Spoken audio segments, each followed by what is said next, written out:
Bonjour, cinéheads.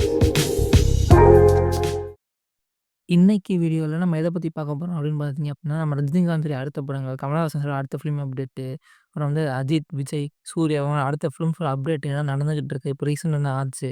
இதெல்லாம் பத்தி இந்த வீடியோல பார்க்க போறோம். ஸோ இந்த மாரி வீடியோஸ்லாம் வேணும் அப்படின்னு நீங்க நினைச்சீங்க அப்படின்னா, சேனல மறக்காம சப்ஸ்கிரைப் பண்ணிக்கோங்க, லைக் பண்ணுங்க, ஃப்ரெண்ட்ஸுக்குலாம் ஷேர் பண்ணுங்க. வாங்க வீடியோக்குள்ள போலாம். வீடியோ ஆரம்பிக்க முன்னாடி திஸ் வீடியோ ஸ்பான்சர்ட் பை பைமோட். பைமோட் அப்படின்றது ஒண்ணும் இல்ல. அது ஒரு ஆன்லைன் கிராசரி ஷாப்ஸ். அதாவது இப்ப உங்களுக்கு வீட்டுக்கு தேவையான பொருட்கள எப்படி நீங்க கடையில போய் வாங்கணும். அது உங்க வீட்டுக்கே வந்து டெலிவரி குடுக்கணும் அப்புட்னா, நீங்க வந்து பைமோட் வெப்சைட் விசிட் பண்ணி பார்க்கலாம். அதோடைய லிங்க்கு, ஆப் லிங்க் எல்லாமே இருக்கு. ஆண்ட்ராய்டு எல்லாமே இருக்கு. ஸோ செக் பண்ணி பாருங்க. Thank you.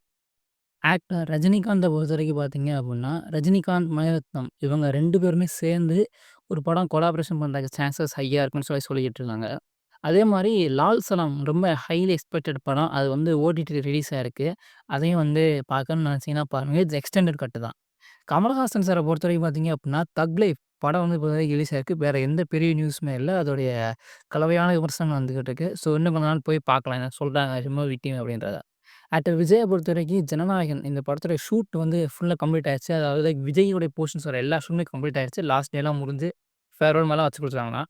ஆக்டர் அஜித்த பொறுத்தவரைக்கும் எந்த அப்டேட்ஸுமே இல்ல. சூர்யாவ பொறுத்தவரைக்கும் வாடிவாசல் இந்த படம் வந்து ட்ராப் ஆயிருக்கு அப்டின்னு சொல்லி ரூமர் இருந்துச்சு. இது வந்து மோஸ்ட்லி கன்ஃபார்ம் இருக்கு. லைக் இனிமே சூர்யா வந்து வாடிவாசலுக்கு வந்து 2 வருஷம் கேட்குறாரு ரிட்டர்ன் பண்ண சொல்லியிருக்காரு. அதனால சூர்யா வந்து வாடிவாசல கட் பண்ணிட்டு 6 மாசத்துக்கு ஒரு படம் பண்ற மாரி பண்ணி பார்த்துட்டு இருக்காராம். ஆக்டர் விக்ரம் பொறுத்தவரைக்கும் சியான் 64 வந்து அடங்கமறு படத்தோட டைரக்டர் கூட பண்றதுக்கான சான்சஸ் ஹையா இருக்குன்னு சொல்லிட்டு இருக்காங்க. ஆக்டர் தனுஷ பொறுத்தவரைக்கும் பார்த்தீங்கன்னா, ஆல்ரெடி சொன்ன மாரி தான் தனுஷ் வந்து கலாமுடைய ஆட்டம் பேச நடிக்கிறாரு. அதே மாரி குபேரா ஆடியோ லான்ச்ல என்ன சொல்லிருக்காரு அப்படின்னா, வடசென்னை 2 ரிலீஸ்க்கான சான்சஸ் இருக்கு அப்படின்னு சொல்லி தனுஷ் சொல்லியிருக்காரு. சிவகார்த்திகேயன பொறுத்தவரைக்கும் சிவகார்த்திகேயன், வெங்கட் பிரபு இவங்க 2 பேருமே வந்து சேர்ந்து பண்ற படம் வந்து டிராப் ஆன இருந்துச்சு. மறுபடியும் எடுத்துட்டாங்கன்னு சொல்லியிருந்தோம். அந்த படத்தோட ப்ரீ புரொடக்ஷன் வந்து ஸ்டார்ட் பண்ணிட்டாங்களாம்.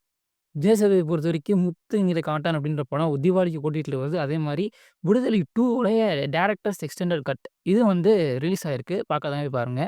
எஸ்டிஆர் பொறுத்தவரைக்கும் எஸ்டிஆர் வந்து மறுபடியும் வெற்றிமாறன் கூட கொலாபரேட் பண்ணுவாரு. ஆல்ரெடி வட சென்னையில வந்து மிஸ் ஆச்சு. இதுயாச்சும் கரெக்ட்டா இருந்துச்சுனா நல்லாருக்கும்னு பார்ப்போம். கார்த்திய பத்தி எந்த அப்டேட்ஸுமே இல்ல. வாங்க மிஸ்cellaneous சப்ஜெக்ட்குள்ள போலாம். நிவின் பாலி வந்து வால்டர் அப்படின்ற பேர்ல வந்து எல்சியூ ஜாயின் பண்ணியிருக்காரு. ஆக்டர் ரன்பீர் கபூர் இருக்கார்ல, அவர் தான் வந்து தூம் 4ல வந்து நடிக்கிறாராம்.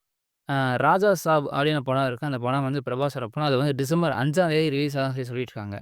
ஆலப்புழா ஜிம்கானான்ற படம் வந்து நல்லா இருந்துச்சு. ஆக்சுவலா அது வந்து ஒரு பெரிய பாக்ஸிங் படம். அந்த பாக்ஸிங் ஃபிலிம் வந்து பார்த்தீங்க அப்படின்னா, ஜூன் 13 அன்னைக்கு வந்து நம்ம தியேட்டர்ஸ்ல இல்லாம ஓடிடில சோனி லைவ்ல ரிலீஸ் ஆகுது அப்படின்னு சொல்லி தான் நியூஸு. ஸோ